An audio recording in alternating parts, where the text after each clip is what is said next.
If any magicians tell you they learn magic to earn money, they are liars, yeah. Who are the most prominent guests that you've performed to before? Jay Chow, Najib, Muhyiddin, Mahathir, Yang di-Pertuan Agong as well.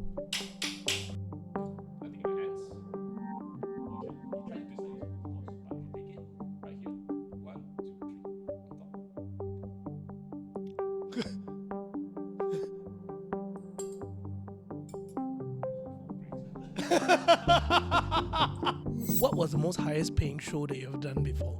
That whole scale was nearly... Hello, welcome back to another episode on Mr. Money TV. And in this episode today, we are going to be talking about career, purpose, and money. And this time round, the career that we're going to talk about is a career of a magician. Yeah, and today we have in the studio with us, David. Hello, Yeah. career of a magician. So David today is still a magician. Yes, I am. But at the same time also a keynote speaker. And more importantly, you are the founder of Warrior Plunge, right? That's right. Both a community and also a co-plunge. Do I call it a co-plunge product or co-plunge hub? Co-plunge, I would say co-plunge hub. Yeah, that would be great. Yeah, okay, yeah, cool. How do you even get into magic? Because back then, I still remember, if you say you want to be a magician, it's almost literally like, huh? What are you talking about? Or because there's not even a place to start, right? So how did you ended up as a magician? Wow, I really looked that old on camera back then. Okay, we are for back- information, we are the same lah. We are the same age. Huh? Yeah, I was like, back then. Yeah, okay, so back where I started off, yeah, there was, unfortunately, there was still no internet at that time Yes. teaching magic. Yeah, there's And still no YouTube. Today, at least you can say, I want to learn magic. I can go YouTube search a bit, right? And that's still hard, by the way. Yeah, and that's still hard. But that time, man, I don't even know how you make it. Eh? When they say there's a will, there's a way. When there's a girl, there's a way so as well. So if any magicians tell you they learn magic to earn money, they are liars. Yeah, no magician learn magic to earn money. The magician community is comprised of nearly 99.5% guys. Yeah, it's hard even for me, an international magician, to find a girl magician. Right. The real reason why guys learn magic is to pick up women. Serious. Ask any magician. Yeah. That's true. That's usually how it starts, right? Unless you have a daddy magician and wants to teach his son, that's a very niche story. Okay. So how did I learn? Yeah. So I was a chess player. I used to play chess for the country. Yeah. Oh, wow. Yeah. You were a chess player for the country. Yeah, but unfortunately, I used to play with some of the best players in the country, and no girls like chess player, bro. Chess players, last time I was wearing glasses, nerdy boy, can study. Then I was like, wow, I'm the school chess player, the street chess player, but no girls like me. What can I do? Yeah. Can't play basketball, can't play football. Go learn magic. So I use all my canteen money, lunch money, to buy a magic book. And you must understand, learning magic from a book is as hard as learning piano from a book.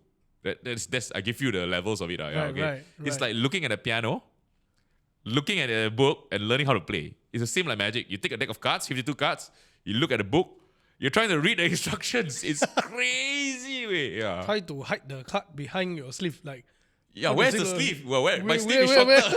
Yeah. So I had to imagine it was really great learning process. I didn't have a mentor, no teachers at all. I learned from books at the start, and because of that, I didn't copy anyone.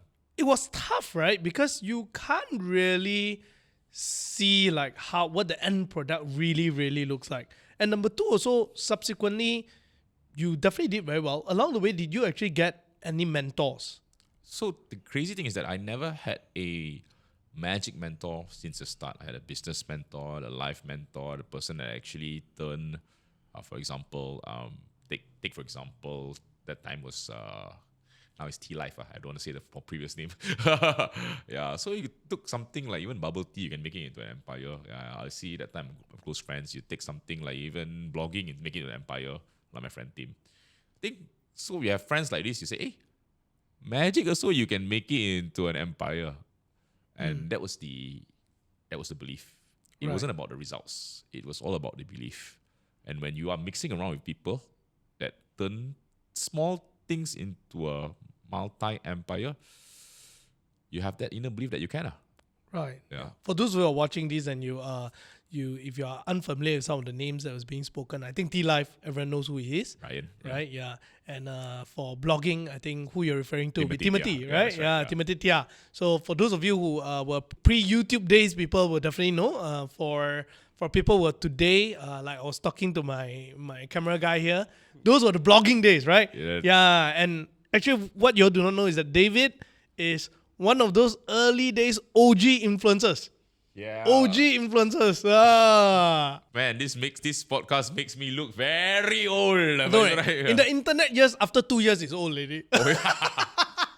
That's true, right? I'm already old lady in the internet years. Bro, I think you're young. And there's a reason why I'm saying that. Yeah. Now, without a mentor and just self-learning, how did you develop your craft? Because now, I think it's best that maybe you can show us a simple trick. Yeah. Now, so for those who don't know, the other day I went and meet David in Warrior Plunge community, did a cold plunge, and he showed my son a magic trick. Yeah. So I'll actually show it to you. Yeah, this is quite cool. So I brought, I went to get this from the hardware store just so that it's good for camera. It's still packed in. You can see this. It's actually horse, H-O-R-S-E, horse. You can actually see the camera. Horse fox. So go ahead, take it up, open it. This is real fox. Yeah. Okay. I can't be bringing 10 over magic fox, ma. Yeah. It's the kind that we will use in a mama store to makan, that kind. Exactly the one in mama. Yeah. Exactly. So these are the mama suppliers. Yeah. Yeah. Great. And can you pass me? Can you hold one yourself? Okay, I'll make sure. You make sure first. Make sure first. In that tipu. You take one for yourself. Yeah. Right. Great. And hit it against something. Can you hear? Hit it against something hard. Great. So you see this. So I'll show it to you. So there's cameras there. So if I actually start moving the phone starts to bend in the air. Oi! Yeah. Yeah, I thought you saw this. Yeah.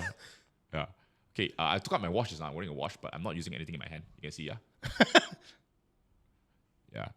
And if you slow down the pace, the camera can actually catch it slowly. Oh. Everyone's the button just like that. Now, It's not happening to my phone. in magic literature, it's actually impossible to do this sitting down. But I've done it so many times in my life, yeah, that I'll actually show it to you. So I'm going to push the microphone like this, yeah? Can you bend it with your fingers? It's not that hard, but it's hard, right? Yeah. And if your camera look like this, watch. Can you see? The whole fox starts protruding higher, and higher. There's nothing to hide, nothing in my hands. And if I look at it,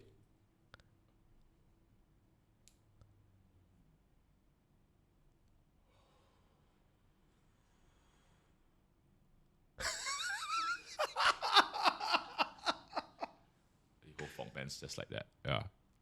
So this is it's not a really hard fork. We usually I've performed this for the Young Lipton Agong before. And the forks on the main table for the Young Lipton Agong. The silverware fork. They're made of gold. They're made of gold. I'm not even kidding. Sharks. They're made of gold, really. So this part wasn't done at the last part. So I'll let you try. I'll straighten up the fork. Give me your hand. Look at the camera. Camera can zoom in. You see? If you zoom into the fork, you can actually slowly see tines starts to bend just like that. And you can look at the camera. The whole fork bends up. You take yours, yeah? And if the camera can't see, Pete is actually a strong guy. And strong guys can do this. Twist it. Really, really twist it. See, you can twist it, right? Yeah, but it takes a lot of strength, man. It takes brute force to twist. Yeah. And the best part is this. Now, give me the fork. You can actually see the fork. It starts to twist like this. But it takes brute force. And not everybody can do it.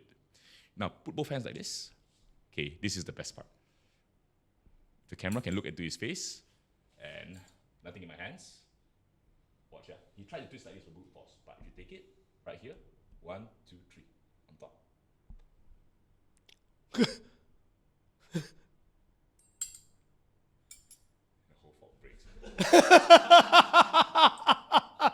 There you go. Wow. It's real steel. Bro. Come. Cameraman, come in. Cameraman, come in. It's real steel. Yeah. Nah. Check. You check. You double check. Any forks, any spoons. Yeah. This you do one, right? I do one. You try bend it? Wow. Very hard. Right. So you got a cameraman to test. It's not stooges.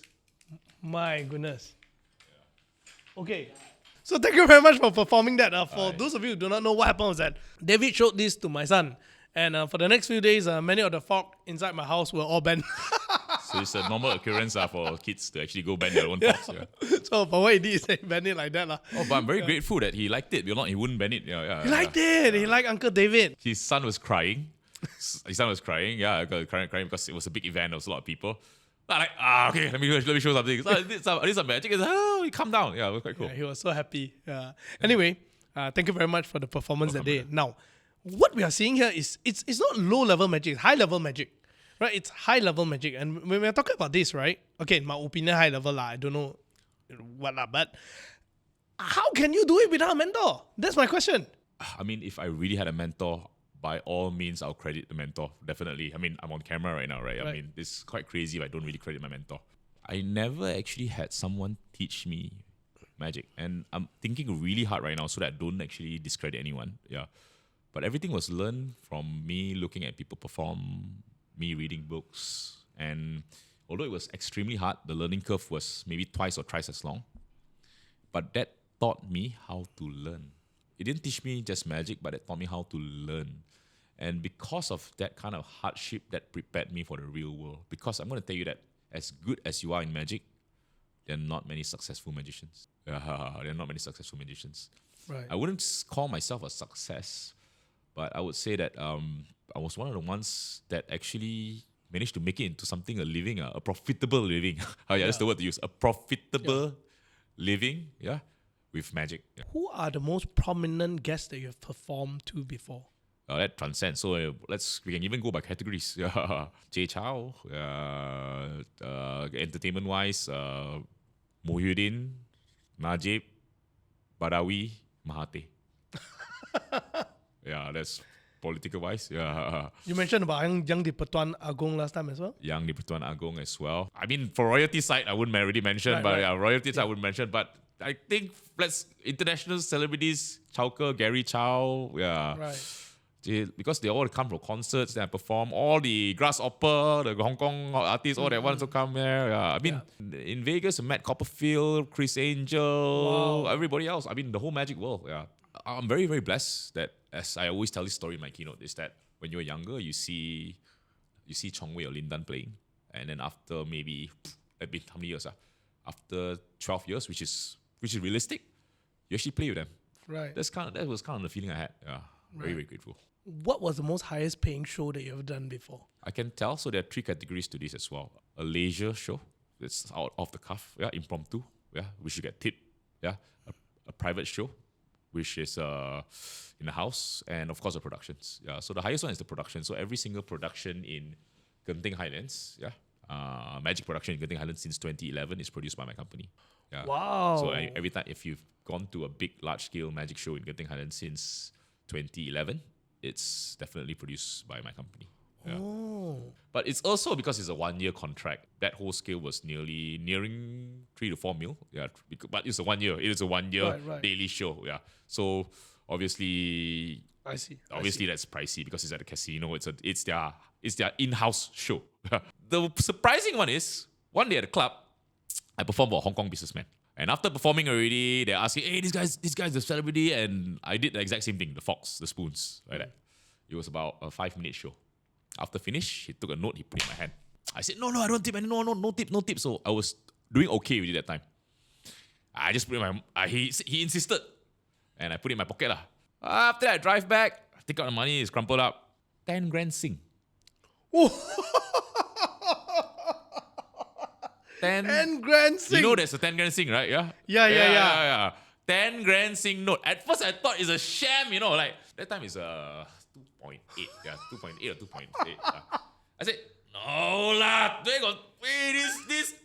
Luckily I didn't throw away. I thought it was a, because biggest note I know was one grand sing. 1 grand sing was the biggest note. I'm like, where I got 10 grand sing? I never seen before 10 grand sing. I said, this fella printed it. Like, pass the people magician, try to scam a magician with magic also. You have this funny celebrity notes where you give the people $1 million, $1 million. And I thought it was that, but it looks so real.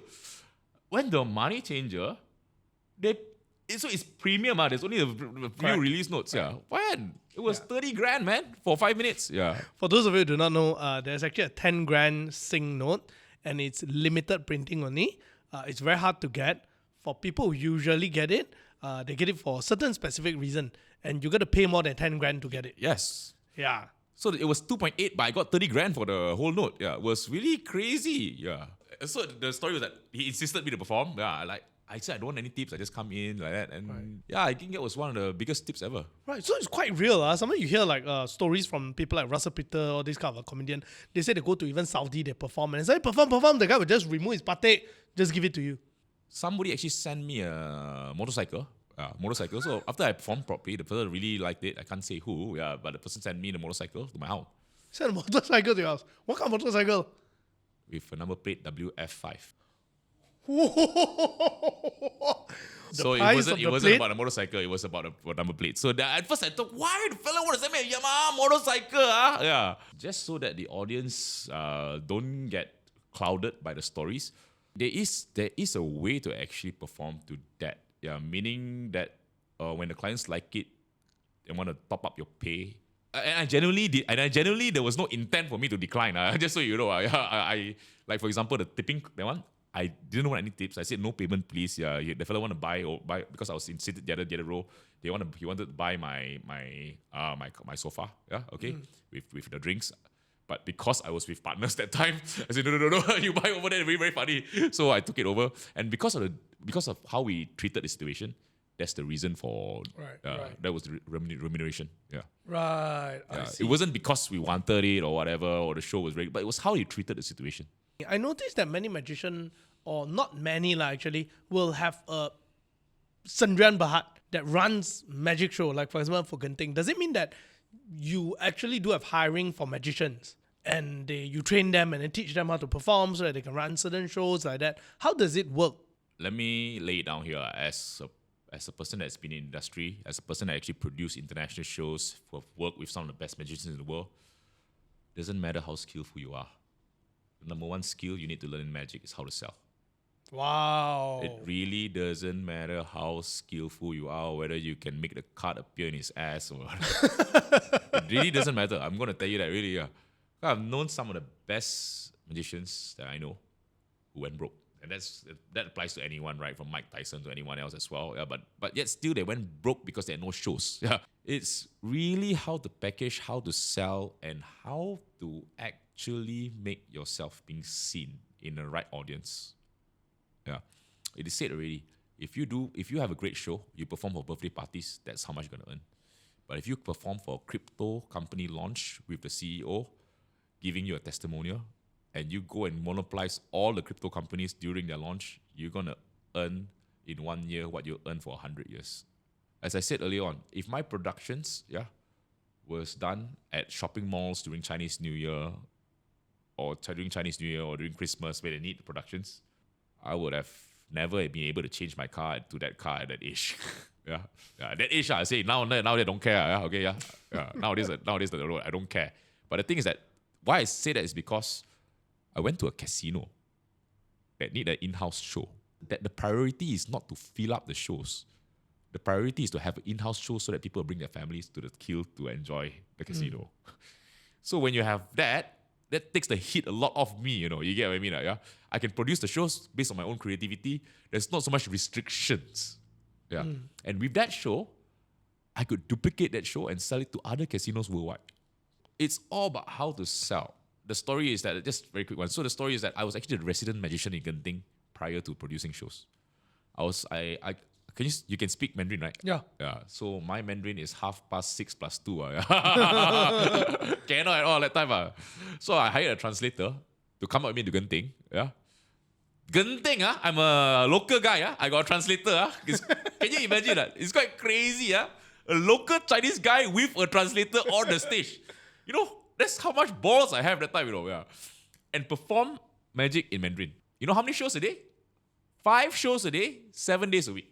Wow, you really hustle at the time? I hustled. So at every casino in Genting, that time Genting had 5 casinos, Maxim, all the hotels at one casino.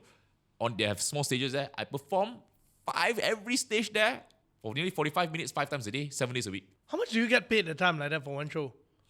It was a monthly thing, so it was a monthly retainer. With my translator in 20 grand. 20 grand plus. But you must know that I was It's in my hard work, man. early 20s. Yeah, and you're willing to grind. You work, 7 days a week, means no rest. Yeah, I think I was getting about 26, 28 grand a month. Wow. Take note, that time the food in Genting, you go to canteen, you got a card. As you're working as a croupier or anything, you can use the card to actually swipe food. So food was free, accommodation was staying in. I was staying at First World Hotel. You have to pay yourself. No. Oh, they give me a give you accommodation. So room and food was free. It's like a cruise ship. It's like a cruise ship deal. It was very... Wow, so it's like, pocket in 100%. Good money, man. So it's good money, and for those of you who think they want to do this in a cruise ship or what, it's the same thing like me. I graduated as a petroleum engineer. Yeah, I graduated as a petroleum engineer. That's what you know. Yeah. So I was in Petronas, UTP, University Technology at Petronas. I'm a petroleum engineer. Yeah. So my goal at time, because Schlumberger paid offshore structures engineer, at the oil rig, 15 grand a month. Food free, everything, the lodging is free, ma. So my maths was that if I work for 3 years, don't spend a single cent, you know how much I'll earn? I'll be a millionaire. 150 plus my bonuses, everything. You're half a million rich already, ma. Right now, yeah?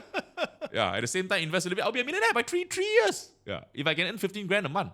150 a year. 180 a year. Yeah, true that. Yeah, 180 a year, ma. Just back it by 3, yeah? Plus it with my interest, yeah, I'll be a millionaire by then. Yeah. Doesn't work. You will use that money to fulfill your loneliness. Yeah. I tell you, use it in a nice way, a nice word. Yeah, right. Yeah. We are humans, yeah. Okay, even in the prison, you give yourself money, you use it for something, you won't save it. Yeah. So by in Genting, you're working every day, right? Yeah. You have no time, no place to spend. My last show ends at 10. Nobody wants to watch a magic show after 10 p.m. Okay, yeah. Okay. There are things that open after 10 p.m. Okay. So do you save money or not during that period? I saved ED past tense, yeah. Because I needed to start my own production company. Right. That was the goal. Because somehow or another, I had long-term thinking. I was using all my time. I was using my youth at that time. At that time, I was totally burnt out, man. I was back in my hotel room. It was cold in the middle of the night. Yeah, it's December. That time, now not so cold already. Now, that time it's 16 degrees. You're sitting in the hotel room at night, covering all over. No heater, Genting. Genting, no heater. Until now also, I don't think got heater. I doubt to see I need heater. 16 degrees at night. First world blanket, cover over. Some nights, nobody by the side. Oh, I'm so tired. Hey, that's the feeling I got. I'm not saying it's a horrible life because there was money in the bank. I do realize that if you have no money in the bank and in that situation is worse. At least you have money in the bank. Really bad. If you have no money in the bank in that kind of situation, it's the worst kind of feeling, bro. Yeah. Just now you mentioned earlier that actually you were a graduate in petrochemical, right? Or University of Technology of Petronas. University Petroleum Technology, engineer. yeah. And I was wondering myself, for someone like you who's a chess player, who graduated in University Technology Petronas, you could have chosen a very stable career. Yeah, becoming a petrochemical engineer, do offshore, all those kind of things, Schlumberger, like you say, offshore already 15K, and most of this company you pay in USD because it's an international posting, right? Now, did your mother say anything when you decided to do full-time magician instead of engineering in ONG? My mother is the headmaster of Asunta High School. So what did she say? My dad's a maths teacher. Yeah, that's what you know. My mother didn't say anything. She said a lot of things. Yeah. My mom wasn't really supportive at the start, but I think my mom, although being a headmaster, because you must understand, all her colleagues always ask, "What's your son doing?" It's going to be hard for a headmaster to say, Ali sulap, Ali silap mata.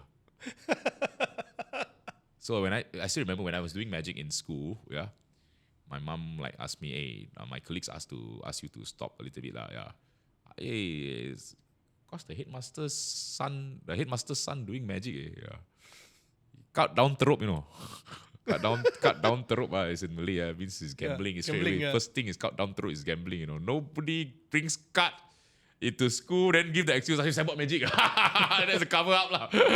But that wasn't my cover up. But after that, I became very rebellious. Really an angry kid because at that time, I could study and I could play chess. That was the worst two types of thing that generate attention. Suddenly, when you give a person a little bit of attention, you crave for it, right? Magic. When I got the craving for attention, maybe at that age I wanted it more. I just became rebellious. I wanted to do something that was aligned with it. So, Mom, I'm sorry if you hear this. Really, really sorry for those days. Very rebellious, very angry boy. And because my parents were teachers, I couldn't do mass communication. That's the thing you don't want to do, right?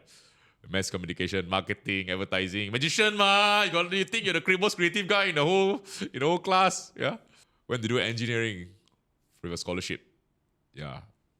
So at that time, I was one of the worst sons in the world. Wow, very bad son. What changed after that? Is there any point, a pivoting point where your parents just went from, well, this guy is lost for nothing, to, wow, actually you probably made a good choice being a magician and that suited him well? So my parents have never seen a magic show that I produced or performed in before, until at least a decade later. Reason being because I was always scared that if my parents see, it was not good enough. They put their bet on me, their only son. My company, my first ever production company, magic company, was named Test Management. Because my dad calls my mom Tess. So the company is named after my mom, so it can't fail. I became so rebellious that one day I came home from university, I heard my mom crying. Mom never cries, she's a headmaster. I said, okay lah, see lah. Gonna be nicer. Although I wasn't the nicest, but I tried to be nicer. And from that moment onward, we had a mutual understanding. I worked really hard. They were never actually stopping me from doing it. They just gently tried to push me, steer away for something more stable, which any parent would do. Right now, you ask me to throw if I have a son, to magic, I also be scared. Which person these days dare to bring, if you're a girl, dare to bring their boyfriend home and tell the boyfriend is a magician? The father will kill the daughter or the boyfriend. Unless you got some big credentials to show. I didn't have all the magic shows in Genting were produced by my company. That time, I didn't have that. Right. Yeah, I didn't have, I performed for Badawi, Mahathir. I didn't have that last time, at that time. You know what? What was my first girlfriend's parents' response? 你的男朋友做什么的? What does your boyfriend do? I said, 我做魔术. They said, 不是问你的爱好，问你的工作. How do you respond to that? 爱好跟工作. Politely, 爱好跟工作. Before we go into post magic life, right? There was a part earlier you said that when you've gotten attention, it became a craving, it became an addiction. And today, the David that I know already came a very long way. Today, now they reflect back. What is attention or fame to you? What is the meaning of it? The caveat here is I didn't have attention that time. And I was doing stupid things to get attention. When you're a chess player and then you study, the only attention that you get is jealousy from people who can't. Okay. I would think that. Maybe I'm negative thinking at the time, but yeah. So for me, after getting that attention, that magazine front cover, that newspaper center spread, that appearance in the news, that award, I realized it boils down to this. The attention and craving ultimately comes from the people you want it the most. And the people you want it the most is not the general population. If you pinpoint who they are and make a continuous loving effort to add value to their life, most likely that's where the real attention and love will come from. Because sometimes we forget that, hey, the real attention and love that's really valuable to us is from our spouse, from our parents or what, but we find it from somewhere else and we put less effort there. So as I get older, wiser, I feel that's the true meaning of attention, for craving for attention. Was there any pivot point experience that made you think like that? Was there a time where like a certain incident that sparked your thoughts in such a way? So because I was rebellious, and you must understand, I had the inner belief that I took magic and made it into a $1 million business. That actually ballooned my ego a little bit. Just so you know, it's very hard. And there was no prior person doing that in the country. Not even at that age. There was nobody doing that. So every time, my goal at that time was to just, when people say magic in Malaysia, they associate with David. And somehow or another, that happened. Magic David, Magic David, Magic David. Yeah, okay. And then after that, because the stigma then became, can magicians make money? Then finish. Then you get a little bit of anger and a little bit of show off. coming in. And I'm being very brutally honest right now. Yeah. You see, when you make it to that level, it's like, hey, magic is you've been known for magic already. The next question the public asks is that, hey, can make money, man? Famous only? Problem was, I did make money. And when you do make money with that kind of intention, the next thing goes into showing off. And that was my breaking point. I was going out like crazy, using everything flashy. I come from a family of teachers. Yeah. You can estimate how much my parents make a month. They never, ever, not once complain about money. The only time in my parents' life that I ever seen them being frustrated about money is when they had to send me to stupid university education. That's the only time my parents ever complained because of their useless son like that. But really speaking, attention and everything like this, yeah, that was my turning point. So when I saw that, man, my parents, my dad never missed a dinner back home. I can't even remember my dad missing one dinner back home. And they were so happy. At that time, I was craving for all kind of attention, I was looking for fame. I wanted to show off to prove people that don't even care that I was doing well. Forgot about two most important people in my life. Right. And that was my point. I think my parents just want me to be happy. Even if I went bankrupt, they just want me to make sure that I feel okay. And not many people feel for you like that. So during that time, you mentioned that a lot of it, you were craving for the attention and also prove people wrong, right? Especially when people ask you, can make money, man, like that. Yeah. What was the craziest show off that you've done before? How much are we talking about, or what do you buy? Do you went out buy Ferrari or just went splurge one night in the club, 100,000, that kind of thing? Well, at that time, spending is really crazy. So two things. The show that we made, was the craziest, was at Palm Jumeirah Springs at Dubai. Yeah, made people float in front of the. If you know Palm Jumeirah Springs, it's actually a man-made island. We made people float in front of the island. Yeah. So that during those days, during my birthday party, we took a private jet all the way to somewhere with all the friends in and partied for that amount. You asked for the bill. The bill was crazy, yeah. But also because you must now stay back also like, wow, why did I spend that? Because you must understand, as I said earlier on already, yes. because magic was the industry I was in, and I was mixing with people who had their own. When I started off, all the people that started their own thing, 80% of them made it at the first run. That's unheard of. That was the generation I was in. Yeah, from making fitness into industry, making bubble tea into industry, so all these people actually did it, Yeah, and because we're the same group, we saw each other's drive. Just so you know, making magic into $1 million business is extremely hard. Yeah, it's super hard. Yeah, super hard. I'm telling you, it looks easy, but it's not. It's a double-edged sword. Because I didn't come from a wealthy family, I didn't know what is wealth. I wanted to experience it. It could have gone both ways. You could have gone there, I wanted to be like my parents, or I want to see how it feels like. And luckily, right now, I'm leaning towards my parents. Remember just now we talked about a period of time during COVID where there was no magic shows and stuff like that. And subsequently, what we heard is that you started Warrior Plunge.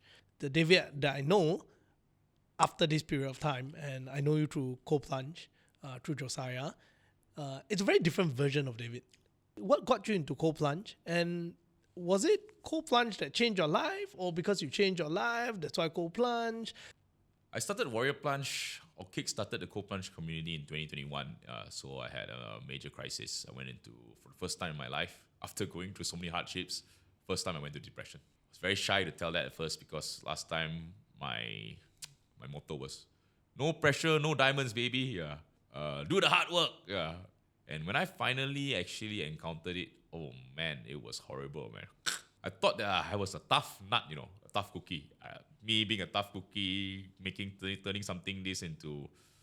I did a lot of tough things in my life. Yeah. Maybe some of you did something more tough things, but I thought I was a tough cookie. So when I got that, I turned to breathwork. I turned to emotional regulation, how to regulate my emotions. And although there are many ways to doing it, I wanted to try something new, which was something harder, plunging.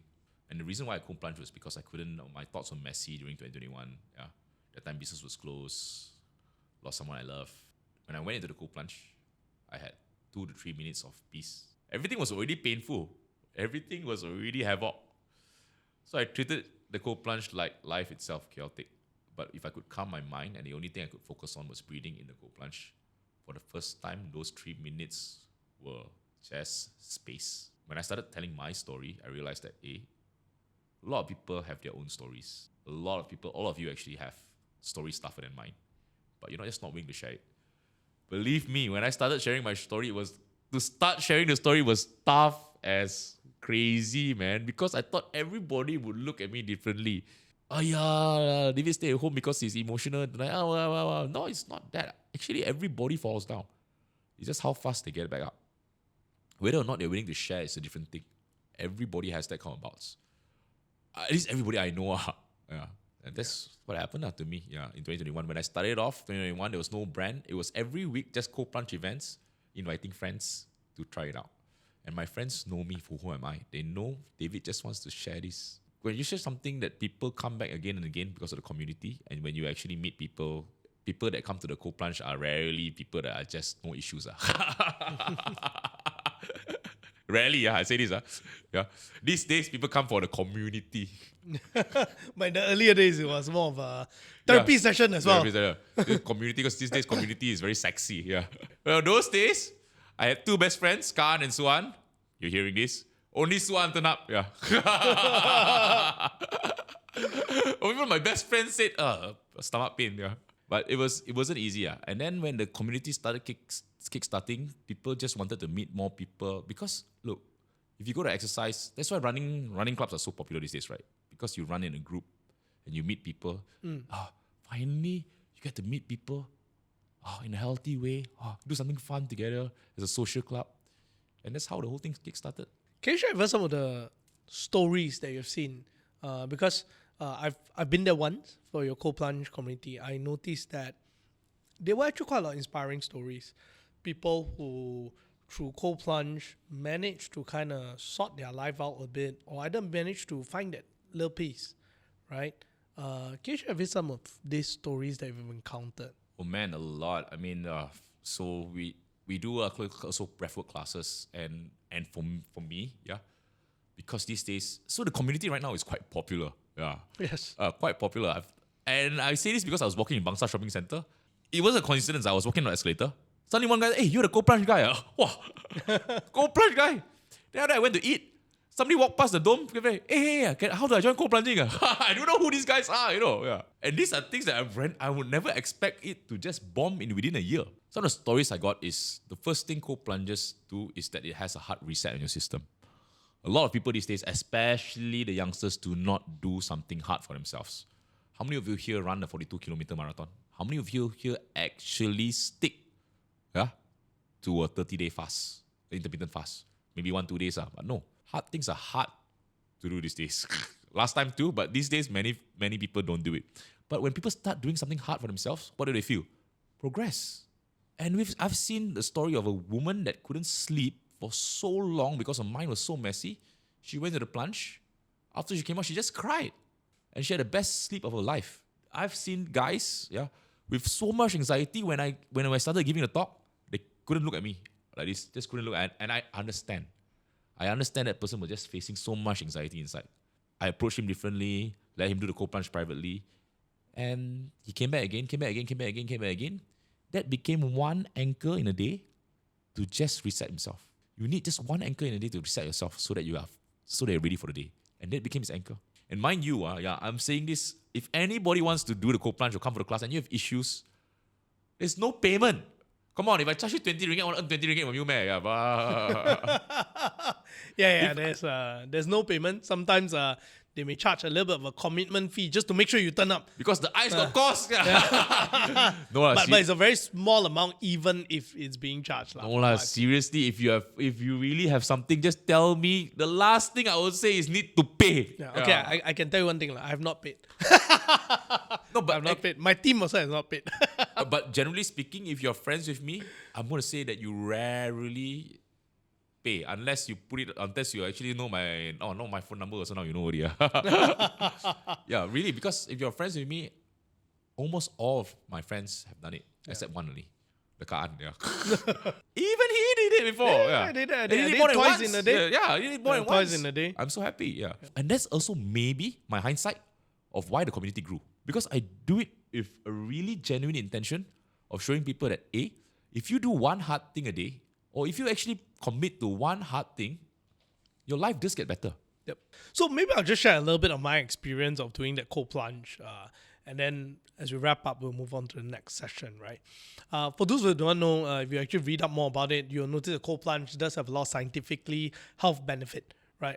For example, it converts your what we call yellow fat more towards a brown fat, making your muscles stronger, being able to sustain energy better, stuff like that. And cold plunge, before it was made popular during these past 2 years, it was a very normal thing for athletes to do. Like we were chatting with Josiah. Josiah was saying that before it was popular, I used to do it regularly for sports, for recovery, right? Just that today it becomes a more popular thing. Yeah, last time it used to be he himself jumping in and just tahan for 3 minutes, right? Today it becomes a popular thing. Now, for those of you who do not know, actually there's a downside of cold plunge. You know what's the downside? It becomes quite addictive. Why, right?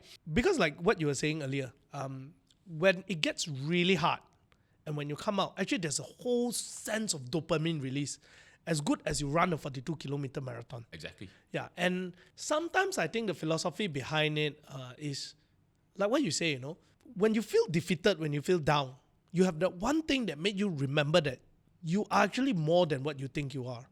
You can actually overcome extreme and difficult circumstances more than you think you are able to. And that feeling at the moment you walk out of that cold plunge for 3 minutes, you feel great. You feel like, I can do it. I can live another day. I can face the fears that I'm going to be facing. It's okay. I can survive. That is how you will feel. And generally that was the same for me. And the point I want to make is this, right? I would encourage people to really go and try it. I would encourage you all to go and check it out. David and PR as well, right, has been organizing the cold plunges almost every other day lah. Actually, not even every day, almost every other day. Twice a day. Yeah, and if you're in the pickleball community, you would see cold plunge everywhere, right? But even if you're not, I would suggest you give it a try because it can really change your life, right? And more importantly is this, convenience. Dopamine, not to say that you can only get it from cold plunge. There are certain things like extreme cold, those kind, converting brown fat. Yeah, you can only get it from there. But most of the time it requires you to do a 42-kilometer run, do extreme cycling, you know, HIIT, and high intense, not the 5-minute kind. It has to be really, really so intense kind. I think cold plunge has one layer of it. Number one, it's only 3 minutes. It's very fast. Number two, it is tough. It is the most amount of toughness that you can have in 3 minutes. And why I would say, do it with the community, is because it gets easier. For your information, I've done cold plunge before joining Warrior Plunge. But most of the time, I could only survive 1 minute because I was alone in the plunge. Although my friends are there and say, like, breathe. But it is very different when you're plunging with a group of people in a big tub and you're looking at everyone and no one is moving. And everyone is trying their best to try. And then you just go like, okay, I'm not going to let the team down. I'm also going to stay. And what happened is that even when you fail, let's say the first time, second time, the people are there to encourage you and give you the extra push. I remember the day there was a mother who was there. And then the daughter came in again. A daughter, the first time she just came out within a minute. Yeah. She was telling everyone, I don't think I can do it. And the second of the daughter was like, mommy, let me go in with you one more time. And they went in. And she completed it. And she came out, she was like... Crying, yeah. She was actually tearing with the daughter. Yeah, she was like, wow, I never thought I can do it, right? Like, I think all these are very inspiring stories. I would really encourage you all to go and join there. Also great networking as well. Meet a lot of very, very cool people. I have to say that most of the people are there, right? Generally, are people who are very ambitious. I'll put it this way, many people are there. They look very simple, but when you talk to them further, you notice that they have a drive on. Yeah, and it's true. Because I think you need have some sort of drive to go and do this. Sunday morning, you wake up for a Sunday morning, 8:30, go 9 o'clock. To put yourself in ice at 0 degrees, you have to have some kind of drive, man. Yeah, that's right. Yeah, guys, check out the link in the description below. We'll definitely let you guys know if there's any plunge sessions as well. Or if you want to plunge with Mr. Money, right? Or any of our guests next time.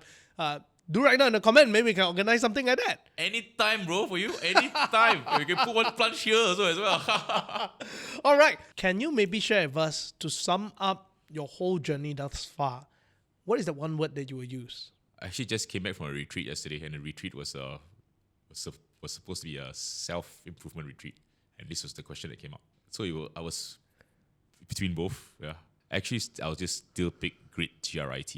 Grit would be the word used for the whole journey. So sorry. Grit was the word used for the whole journey, but if today I'll change it. Love, Love. It was between grit and love, but I still pick love. Yeah. Because without love, there was no grit. So I did this exercise yesterday, and I was like, and this good thing is not just me being improv. Because of me being improv, I'm gonna be really good. Reason being is because I thought that perseverance and never giving up was all this was about, and that's life, right? Yeah, you should never give up. But for me, the reason for never giving up is because of love. It's because of the people that love me. It's because I don't want to disappoint people. Because I don't want to disappoint myself. Because I should love myself as well. And I end off with this. I always say, the Plunge was done because of the community. It was not done for your solo self. That's the reason why I actually do it as well. Magic, if you do magic to yourself, you're crazy. You have to do it for people. Yeah. My whole life encapsulates around people. And the only way to be successful in this kind of industry is to love what you're doing or is to love people. Although that's mechanical, that's become a habit for me. Yeah. And when you love what you're doing, you have a happy life. And that's why I say love. One thing you mentioned earlier is that many young people today haven't done hard things. I, as an employer today, I do realize that pattern as well. Sometimes one of the toughest questions to get an answer on that's meaningful is the question of what was the toughest day in your life? And I realize that many young people haven't gone through that. Maybe you can share with us, what are your thoughts about this? Why should people put themselves through tough situation? And what do you see they are missing out when they have not gone through pain or big challenges? I think for a person to be successful and have not gone through pain, that person just doesn't want to share enough. I'm going to just leave it like that. Eventually, whether you want it or not, you will face someone's death. Unfortunately, you will face a loved one's death. Unfortunately, someone is going to hurt you. Someone's going to betray you. And if you don't armor yourself at the start, you're going to take much longer to recover or never recover at all. And remember one thing. The one thing you have that's finite is time. It's not how many of us will get hit down. All of us will actually get hit down hard. And what matters the most is how fast you get back up. And to get back up faster, you got to go through practice. You got to do the hard things. You got to prepare your mind. You got to armor your mind. And that is why is it so important. As I said earlier on, think about this. You have to face someone you love dying. Have to. Or either that you're going to get sick. You're going to get into some financial issues. You're going to. But if you just neglect that stigma and you don't prepare yourself for it, it's going to be a hard recovery. If that's one of the reasons you need to do hard things, make it this reason. I think sometimes what people forget is that they thought that one day when you face it, you'll just be able to deal with it. But actually, that's not true. Not true at all. That's not true. Yeah, I think that learning how to deal with pain, learning to get up is a practice. Because now, me being a parent, sometimes I intentionally be harsh to my children. Sometimes I intentionally give them pain. Like, for example, I, for one, is one of those parents, if my kids run around the mall and they fall down, I won't bother. Not say won't bother as in I don't even observe, right? But I will know that they fall down. I'll stop and I'll wait. But instead of going there and pulling them up, I'll tell them, oh, it's okay, it's just a fall. It makes you stronger. Then what happens is that sometimes I see people around there will crowd around my kid and try to pull them up. And so I want to tell them, don't do that. And then I look like a bad parent, obviously. Because I have this mantra whenever my kid fall down, Samuel, I always tell him that pain makes you stronger, pain makes you stronger. And even when sometimes he fights with us, then he said, oh, you don't let me watch, I feel hurt. And I'll say, oh, hurt makes you stronger. I'll tell him that. So it's okay, feel it. I said, feel it. It will make you stronger. And I think there was one day in school, he came back and then I asked him, hey, what have you gone through today? And then he just suddenly tell me, he say, oh, I feel hurt by my friend because my friend did certain things. So I asked him, so how? How do you feel about it? What are you going to do? Then he say, it's okay lah, pain makes me stronger. Wow, that's bravo. Yeah. I love it. Yeah. Right? And I thought to myself, right, I don't think he fully understands what it means. I think he's just giving himself a mantra. Yeah. But for that moment, I thought, oh, great. If you can always tell yourself that, then I know that whatever hardship they're going to go through in life, even when I am not there, that will be able to help you get out. I mean, it's not to say that it's going to be a cure-all, but to a certain extent, like when you've gone through your depression, and then after that choosing to go into that cold plunge, to a certain extent, actually, whether you like it or not, to get out of a tough spot requires you to bring up all the energy you can to do that one little thing, right? Just to get out.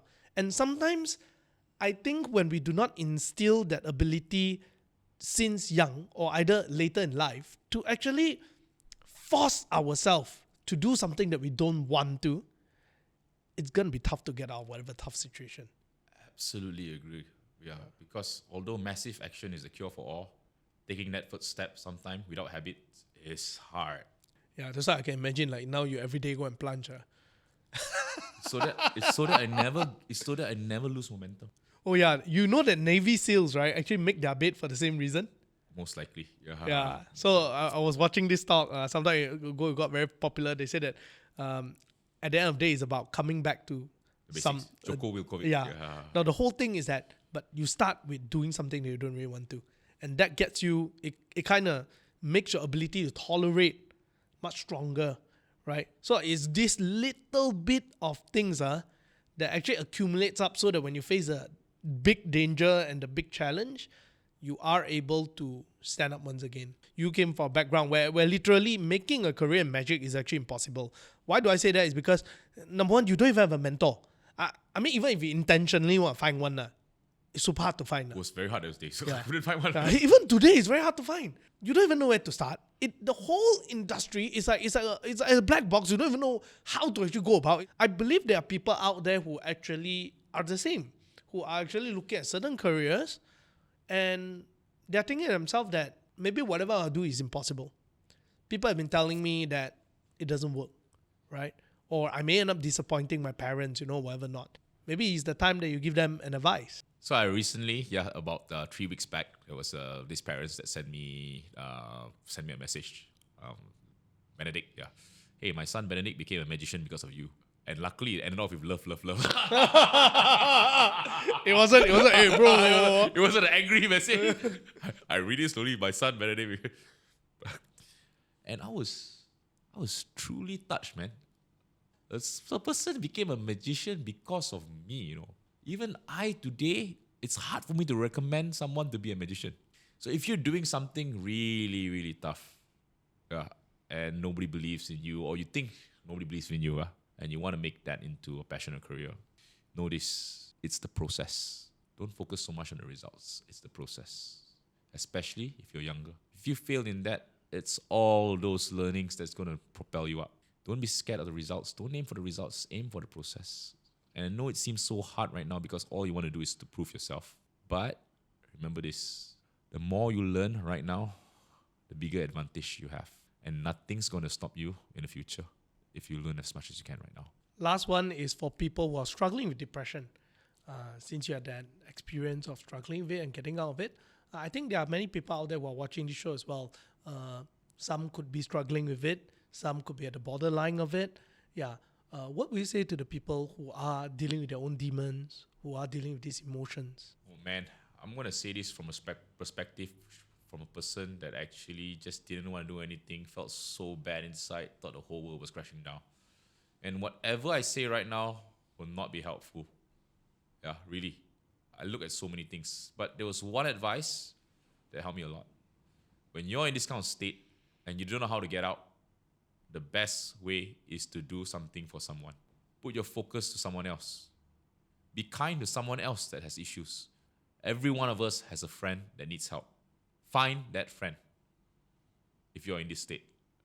And by taking action, by being able to help, by being able to listen, by being able to know that, oh my gosh, there's someone else with a bigger issue, that's when things actually got better for me. Don't stay stuck. Don't be paralyzed. Don't lay in bed. Help a friend. Thank you very much, David. Now, for those of you who have enjoyed this episode, do hit the like and subscribe button and share with us in the comments what are your thoughts. Maybe a career of being a magician or something impossible, or even the idea of struggling with depression and mental health, right? Share with us your thoughts. And if you like this episode, Yeah, do hit the like and subscribe button and share it out with your friends. Now, for those people who want to join Warrior Plunge community and go for a plunge, you want to overcome some emotions, feel the greatness of it. Now, how can they reach out to you? Come by the Warrior Plunge Instagram page. Yeah, drop us a message and we will 100% respond with the next event, which is almost every weekend. Which is every weekend, by the way. Every other day, I would say. Yeah, every other day. All right. Thank you very much. See you guys next week.